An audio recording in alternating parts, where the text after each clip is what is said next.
qué es lo que ustedes van a entregar.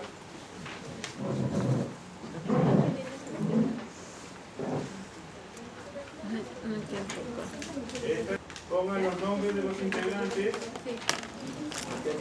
del grupo. No tengo hoja. Vas a trabajar con ellos en la misma hoja. ¿Sí? 2 o 3. Acá. Esto se entrega, sí, pero...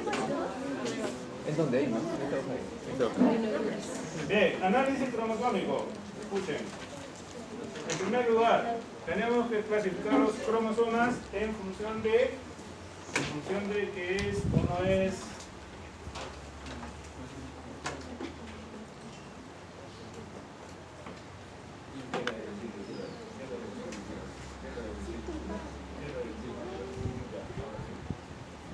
en función de lo que es la forma y el número de cromosomas. ¿Ok? Las diapositivas que ustedes están viendo están ya en Canvas en la semana 12. Así que ya lo tienen. ¿De acuerdo? Entonces presten atención.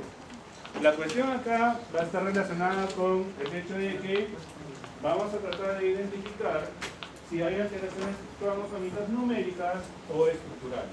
Ese es el objetivo de lo que viene a ser el análisis cromosómico.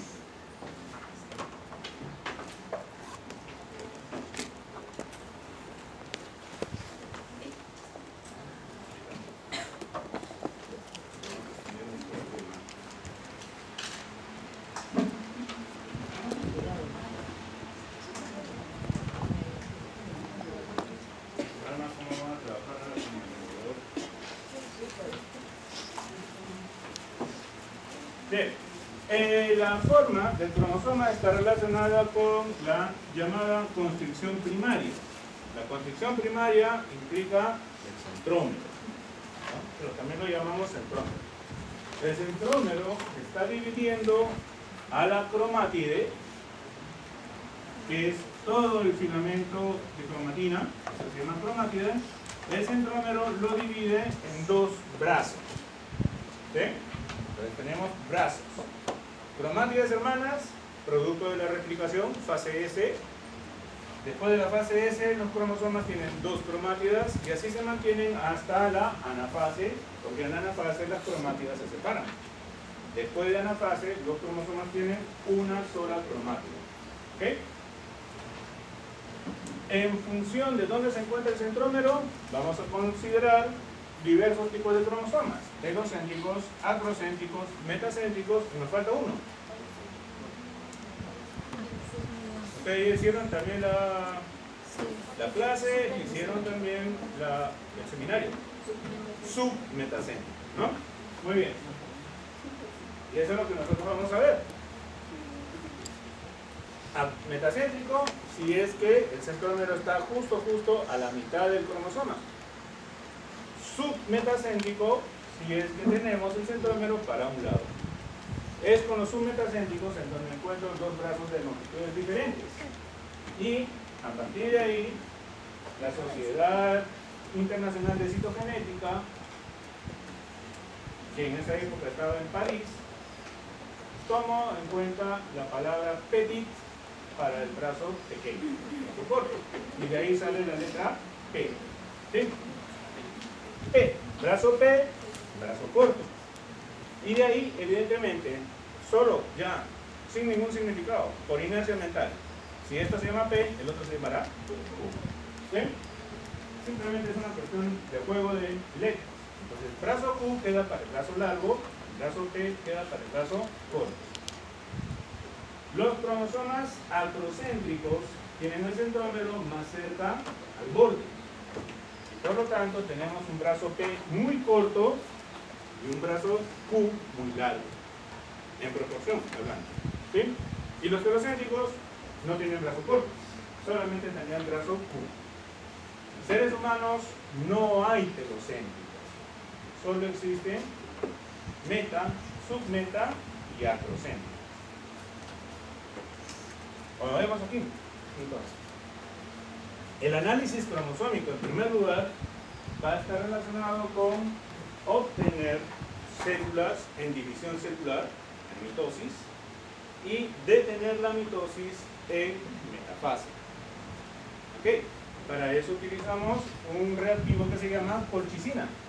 Ustedes encontraron la colchicina como inhibidor del citoesqueleto. En la clase de enfermedades estructurales, ahí estaba. Justo fue una gran coincidencia de que se descubriera que la colchicina inhibe microtúbulos y de esa manera bloquea anafase. Digo que es una gran coincidencia porque de esa forma todas las células quedan en metafase. Y en metafase los cromosomas están en su máximo grado de empaquetamiento. Por lo tanto, ahí sí yo puedo ver cuál es el cromosoma grande y cuál es el cromosoma pequeño. ¿Ok? En metafase. En profase, por ejemplo, no podría considerar realmente cuál es el grande, porque podría estar más desenrollado que otros. Y entonces eso me puede generar una confusión en cuanto a tamaño. ¿Ok? El punto es que cuando nosotros tenemos células en metafase, las podemos poner en solución hipotónica y cuando colocamos la gota de células en una lámina, las células se revientan y por lo tanto los cromosomas quedan dispersos. Tomamos la foto de esta placa metafásica, ahora se llama así, y luego vamos a identificar cada uno de los cromosomas. El sistema internacional nos dice que la clasificación siempre tiene dos criterios. El primero, tamaño. Vamos a ir del más grande al más pequeño. Por lo tanto, en el ser humano, el cromosoma 1 es el más grande. Siempre. En todas las especies, en realidad el cromosoma 1 debe ser el más grande. ¿Ok? Y en seres humanos, el cromosoma más pequeño es el par 22. Sin considerar los cromosomas sexuales, el par 22. Siempre es el más chiquito de todos. Ojo, para la tarea.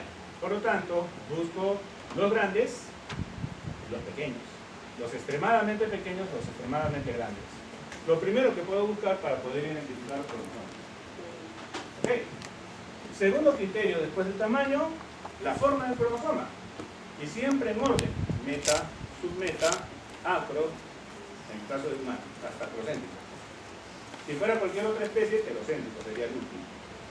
Entonces voy a ver, según el tamaño del cromosoma más grande de todos. Más grande, metacéntrico. Cromosoma 1, en nuestro caso. El cromosoma 2, más grande, pero submetacéntrico. ¿Ok? El 3, submetacéntrico, le sigue en tamaño. Y así sucesivamente. ¿De acuerdo? Esa es la clasificación, entonces. En caso de seres humanos, los 23 pares de cromosomas han sido clasificados bajo esos criterios en grupos. Y los grupos tienen las letras de A hasta la G. A, B, C, D, F, G. En el grupo A tenemos los cromosomas más grandes de todos. 3. 1, 2, 3. El cromosoma 1 es el más grande de todos, metacéntrico decíamos. Los cromosomas 2 y 3 son submetacéntricos. En el grupo B tenemos a los siguientes submetacéntricos, 4 y 5. ¿Ok? 4 y 5, submetacéntricos. En el C vamos a encontrar el grupo de submetacéntricos, llamémosle entre pequeños y medianos, bueno, entre grandes y medianos, pero es el más numeroso, grupo C, del 6 hasta el 12. En este grupo ponemos al cromosoma X. ¿Okay? Ponemos al cromosoma X por ser submetacéntrico y mediano. ¿De acuerdo? En el grupo D, este es un grupo especial. Tenemos acrocéntricos grandes. El 13, el 14 y el 15. Acrocéntricos. Brazo corto, muy pequeño. Brazo largo, muy grande. No sé ustedes, pero siempre que yo miro los cromosomas de este grupo D, veo botellas. Y eso que ya estoy renunciando desde hace 15 años que no veo. Pero me parecen botellas. Tienen la forma de una botella, si es que yo tomo en cuenta la tapa sería el brazo corto y el cuerpo de la botella el brazo largo.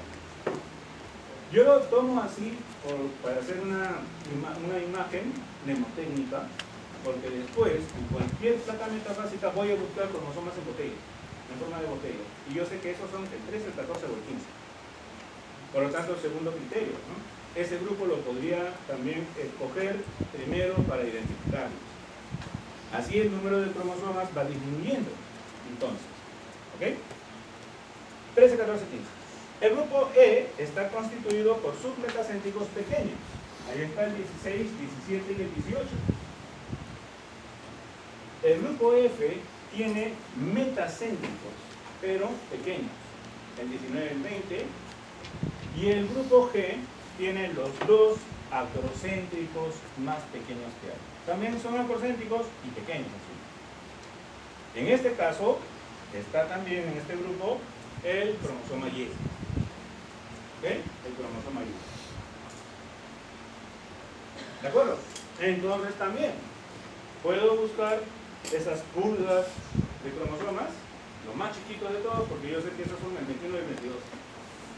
Después de buscarlos según la forma, voy a discernir según el patrón de banda, según la colocación. ¿Ok?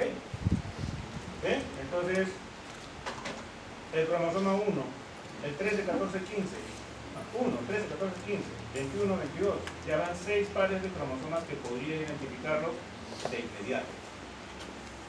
¿De acuerdo? Bien, ahora, vamos a pasar esto de acá, ya. La historia de la citogenética comienza cuando empezamos a ver cromosomas, pero en esa época se usaban colorantes que hacían la diferencia de la cromatina con el resto de la célula. Por eso se veían cromosomas totalmente coloreados. Con aquí, en esta época, el criterio era tamaño y forma nada más. Pero aún así, había pues algo de margen de error, un gran margen de error. ¿Por qué razón?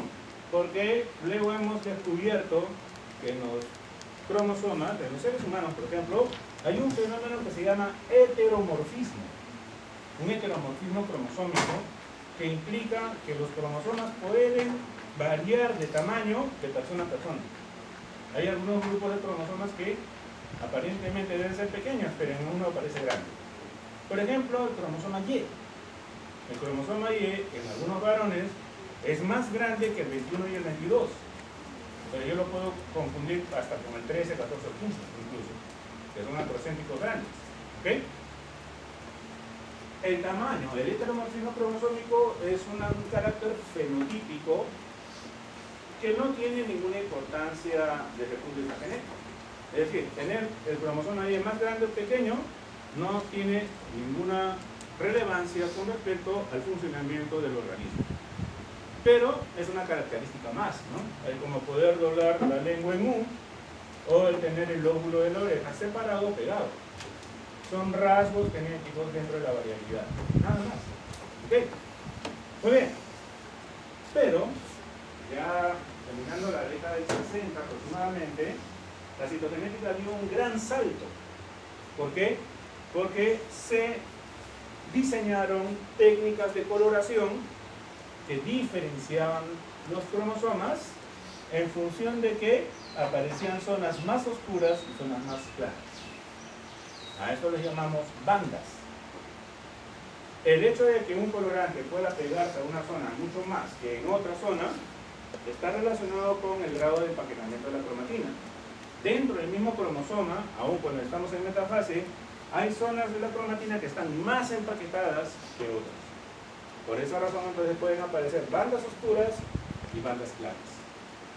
Y este patrón de bandas es característico de cada par cromosómico. Por lo tanto, con esto sí, yo no puedo tener ninguna dificultad de identificar al cromosoma, independiente que de repente pueda estar más desarrollado o menos desarrollado en esa persona. ¿Ok? El patrón de bandas es específico. Las técnicas de coloración por bandas fueron evolucionando. Al principio se generaron, la primera técnica de coloración se llamaban bandas Q. Usaban un colorante fluorescente llamado quinacrina. un patrón de banda similar se obtuvo con el colorante Giemsa.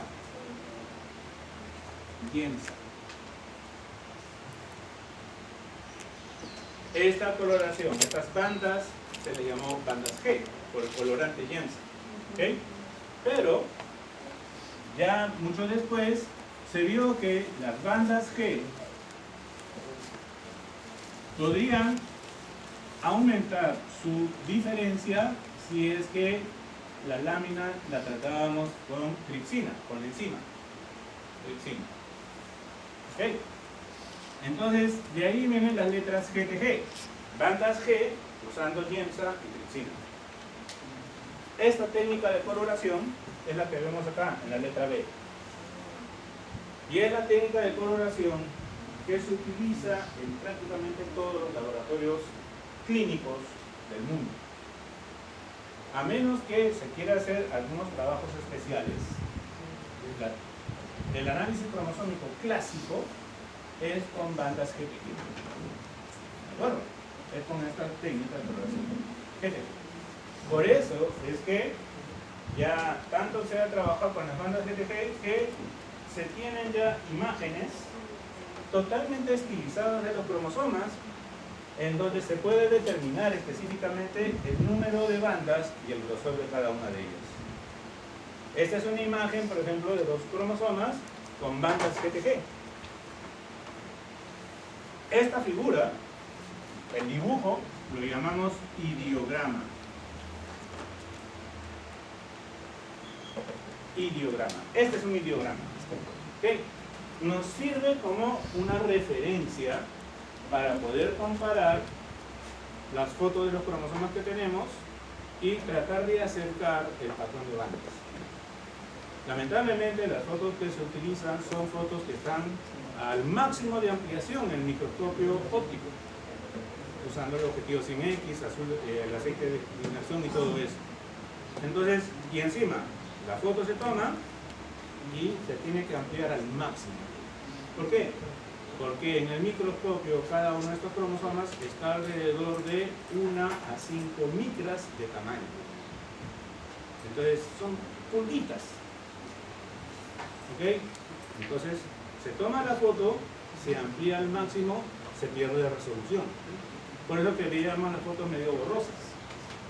Pero sin embargo podemos identificar por lo menos la mayor cantidad de bandas que hay, ¿no? Ciertas características. Y de esa manera, pues, entonces podemos ir identificando los cromosomas y los pegamos por parejas, como vimos al principio. Los pegamos por parejas, par 1, par 2, par 3, etc. ¿Ok? Sin embargo, hay un cuidado que hay que hacer. Los cromosomas se pegan tomando en cuenta que los centrómeros de cada pareja deben estar al mismo nivel. Por eso usamos hojas con líneas ya trazadas. Cada par cromosómico lo vamos a pegar haciendo coincidir el centrómero sobre la línea. ¿De acuerdo? Sobre la línea. Alguien me pone el cromosoma encima de la línea, jalado, de por vida, con ganas, con gusto, casi catártico. ¿Ok? Recuerden, los cromosomas y el centrómero sobre la línea. ¿Estamos? Muy bien. Consideren esos aspectos porque tenemos dos tipos de tareas. Una vez que tengamos eso, contamos los cromosomas. ¿Cuántos cromosomas en total hay acá? 45. 46. 47. ¿Hay? 47. 47. Primero vamos a poner ese número. 47. ¿Qué cromosomas sexuales vemos? ¿Qué cromosomas sexuales estamos viendo?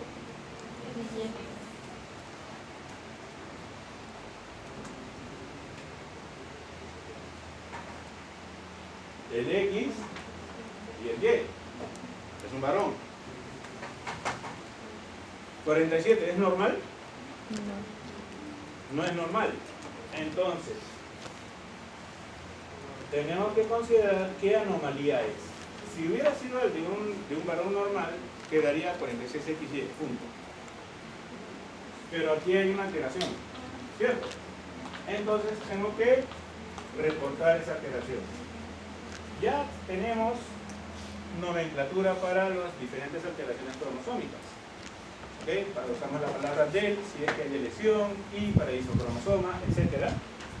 Y en este caso, ¿qué había? En el caso del que habíamos estado hablando, Inserción. 47, ¿no? Un cromosoma de más. Entonces, el símbolo es más. ¿Qué cromosoma estaba de más? 21. El cromosoma 21. Había 3 cromosomas 21.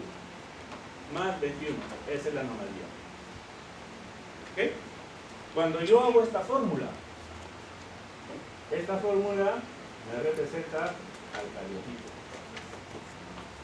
Y yo trabajo con la fórmula. Yo no voy a trabajar con las otras. ¿Ok? El médico, evidentemente, tiene tantos pacientes, tiene tantas cosas en la cabeza, no va a estar pues mirando cada cromosoma. El médico puede ver la foto. Muy bien, veamos la foto. ¡Qué bonito! Ok, pero no tenemos tiempo para estar analizando el cromosoma. Para algo hay una persona en el laboratorio clínico, un analista, en este caso sería un citogenetista.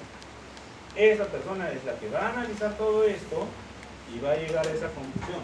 Es decir, cariotipo 47, XY más 21. Y el médico, el tratante, quien sea, el profesional que esté trabajando con esto, lee nada más 47, XY 21. Al toque se le viene toda esta figura, porque ya sabe de qué se trata. Trisomía 21. ¿Ok? El reporte debe ser ese. Por eso, no solamente es pegar los cromosomas, es el reporte, que le llamamos cariotipo. ¿De acuerdo? Muy bien. Creo que eso es todo, amigos. Perfecto. Ustedes tienen entonces una hoja con 2 placas metafásicas. Esas 2 placas metafásicas, de esas 2, usen la placa número 1. Placa metafásica número 1, y esa es la que van a trabajar identificando los cromosomas, cortándolos y pegándolos sobre la hoja que tiene las rayas. Hoy, hasta la 1 de la tarde. A la 1 me voy, quien no me entregó, no me entregó. ¿Ok? Así que vayan haciéndolo de una vez.